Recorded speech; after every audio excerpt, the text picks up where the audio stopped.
Good afternoon tenth class. शुभ मध्याह्नम। Tenth class हमारे पढ़ते पूरे हो चुके हैं।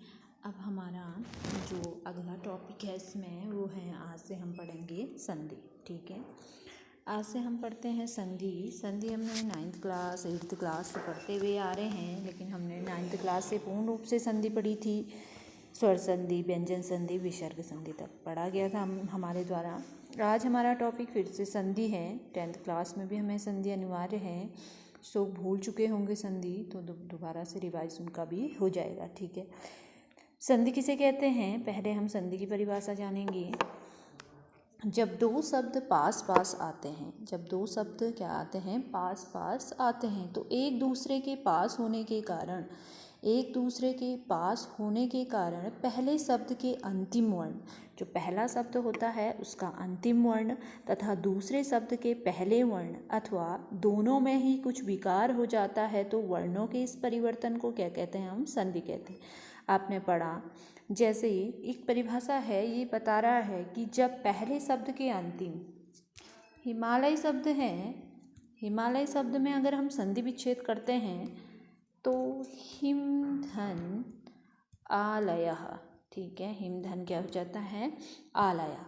अब ये कह रहा है जब पहले शब्द के अंतिम वर्ण, पहला शब्द का अंतिम वर्ण क्या है, मौ है, तथा दूसरे शब्द के पहले वर्ण, जो दूसरा शब्द का पहला वर्ण क्या है, आ है, अथवा दोनों में ही कुछ विकार हो जाता है, तो वर्णों के इस परिवर्तन को क्या कहते हैं, हम संधि कहते हैं। जैसे हिमधन आलय, हिम, यहाँ पे जो परिवर्तन हुआ वो क्या हुआ कि ये जो अ था, इन दोनों वर्णों के मेल से जो बना वो क्या बना, हिमा। आ तो उच्चारण था, है ना, आ क्या था, यहाँ पे उच्चारण था, लेकिन जब यहाँ मौ के पीछे क्या लग गया, ये आ की मात्रा जो ये यहाँ पे विकार हो गया, ये क्या लग गया, पहले तो हिमधन आलय था, औ हट करके इस मौ में क्या विकार उत्पन्न हो गया, इस आ की मात्रा यहाँ लग गई। तो इस प्रकार से हम धीरे धीरे आगे पढ़ते पढ़ते संधि को जानेंगे। हिमालय जैसे दीर्घ संधि का उदाहरण है, दो स्वरों के मेल से इसमें परिवर्तन उत्पन्न हो रहा है, कुछ विकार उत्पन्न हो रहा है, तो ये जो समझाया मैंने, हिमालय दीर्घ संधि का उदाहरण है। अभी हम संधियों के भेद पढ़ेंगे, तो उसमें जानेंगे किस प्रकार से विकार उत्पन्न होता है, कहाँ पे कौन सी संधि होती है।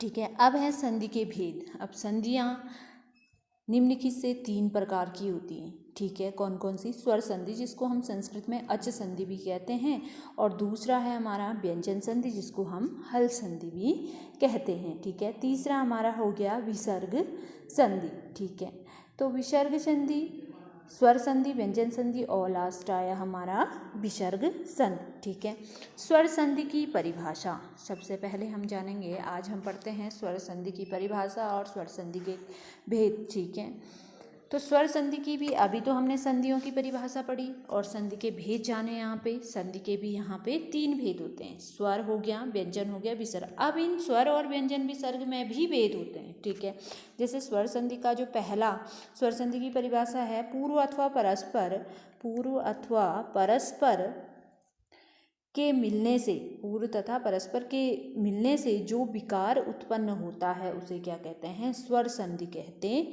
हैं। अर्थात दो स्वरों के मेल से, जहाँ पे दो स्वरों के मेल में कुछ विकार उत्पन्न हो जाता है उसे हम क्या कहते हैं, स्वर संधि कहते हैं। ठीक है, जैसे स्वर संधि के भेद हैं, स्वर संधि के भी निम्नलिखित भेद हैं। जैसे हमने संधि के भेद पढ़े, अब स्वर संधि के भी निम्नलिखित भेद हैं। तो सबसे पहले स्वर संधि का भेद है, स्वर संधि के भेद हैं इस प्रकार है। सबसे पहले हम पढ़ेंगे स्वर संधि के भेद में दीर्घ संधि। ठीक है, दीर्घ संधि का सूत्र क्या है, अका सवर्णे दीर्घः। ठीक है, अका सवर्णे, अक प्रत्याहार में जितने भी वर्ण आए वो किसमें आए, हमारे दीर्घ संधि में आए। ठीक है, तो परिभाषा है इसकी दीर्घ संधि की, जब ह्रस्व या दीर्घ, ह्रस्व अर्थात छोटा, ह्रस्व का अर्थ क्या हो गया यहाँ पे, छोटा, दीर्घ अर्थात बड़ा। ठीक है, अ आ ई उ री लृ के पश्चात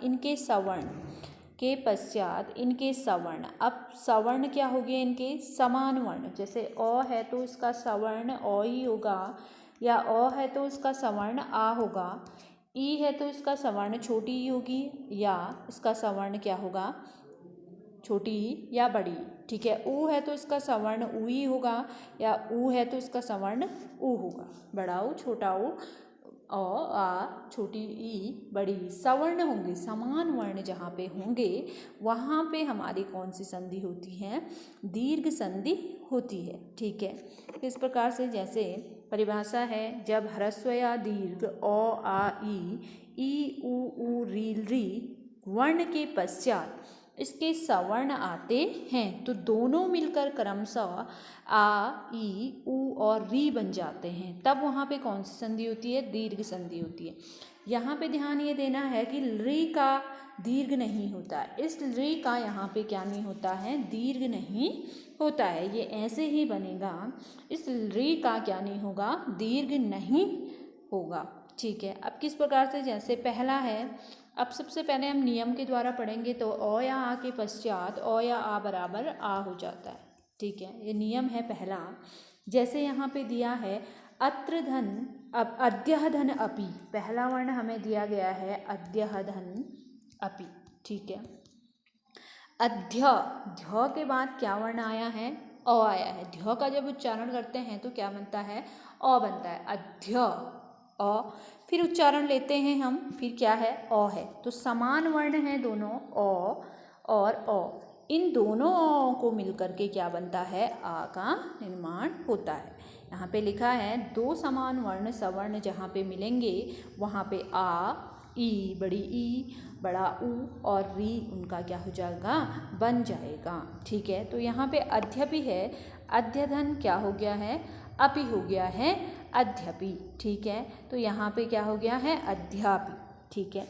जब हम इसका पूर्ण रूप लिए तो क्या हुआ? यहाँ पे अध्यापि। इसी प्रकार हिम धन आलया, अभी मैंने अब आपको बताया हिम है, मौ का जब हम उच्चारण लेते हैं तो अ आता है प्लस आ बराबर आ, ठीक है। जो यहाँ पे लोप होता है हिमा, माँ पहले क्या था? मौ था। अब जब हमने दोनों अ और आ को मिलाया तो क्या बन गया? आ बन गया, ठीक है। तो इसी प्रकार से दीर्घ संधि में सवर्ण वर्ण जहाँ पे आए वहाँ पे हमारी कौन सी संधि होती है? दीर्घ संधि होती है। दूसरा है जैसे पुस्तक धन आलय, पुस्तक अ है बराबर अ आ है तो पुस्तकालयः। वैसे शस्त्र धन आगारः, शस्त्रागारः। फिर है विद्याधन अर्थो विद्यार्थी। अब यहाँ पे भी विद्या है, ध्या के बाद यहाँ पे क्या आया है? आ आया प्लस अ बराबर आ, ठीक है। तो इसी प्रकार से यहाँ पे क्या हो गया है? विद्या, आ हो गया है विद्यार्थी। फिर है विद्याधन आलयः विद्यालयः। आ, आपको जोड़ करके भी यहाँ आ प्लस आ को जोड़ करके भी क्या बन जाएगा? यहाँ पे आ ही आएगा, ठीक है। तत्र धन अयम, तत्र अ है फिर प्लस अ है बराबर क्या बन जाएगा? आ, तत्रा, ठीक है। अब है दैत्य धन अरि, दैत्य अ है फिर अ है बराबर आ, दैत्यारी। अब दूसरा नियम है इसमें ई या, ई के पश्चात ई या ई बराबर ई, ठीक है। रवि, रवि के बाद रवि, रवि उच्चारण क्या है? ई है, पीछे मात्रा किसकी दी गई? ई, प्लस ई बराबर बड़ी, ठीक है। तो यहाँ पे शब्द हुआ रवि धन इंद्रः, रवींद्रः, ठीक है। यहाँ पे क्या बना? रवींद्रः, ठीक है। ई की मात्रा क्या होगी? यहाँ पर बड़ी होगी।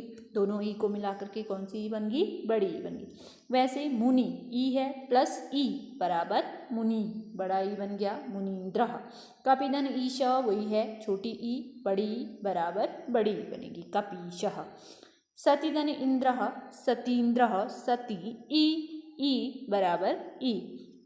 गौरी धन ईशः, गौरीशः, ठीक है। गौरी यहाँ पे बड़ी ई है प्लस बड़ी ई, दोनों को मिला करके भी यहाँ पे क्या है? बड़ी ई ही आएगा। गौरी धन ईशः, गौरीशः, ठीक है। श्री धन ईशः, श्री ई है फिर प्लस ई है, दोनों को मिला करके श्री सह। कवि धन इंद्रः, कवि छोटी ई प्लस छोटी ई बराबर बड़ी कविंद्रः। अगला नियम इसका ऊ या ऊ के पश्चात ऊ या ऊ बराबर ऊ, ठीक है। जैसे भानु, ऊ है प्लस ऊ है तो बराबर बड़ा, भानुदयः।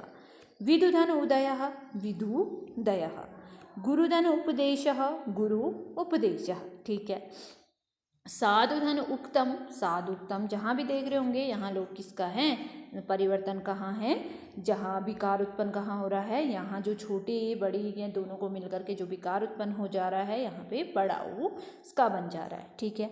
अगला है री या री के पश्चात री या री बराबर री, ठीक है। यहाँ पे मातृ, री प्लस री बराबर री, ठीक है।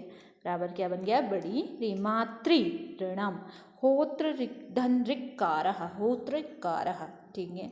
ये थे हमारे दीर्घ संधि के उदाहरण। आज हम दीर्घ संधि के उदाहरण ही देखेंगे 10th क्लास। अगले दिन हम इसकी दूसरे विहित पढ़ेंगे स्वर संधि के, ठीक हो गया। आज के लिए आपके लिए इतना ही है। अगले दिन आज इस संधि को समझोगे, अगले दिन आपको अगली स्वर संधि का अगला विहित पढ़ाया जाएगा।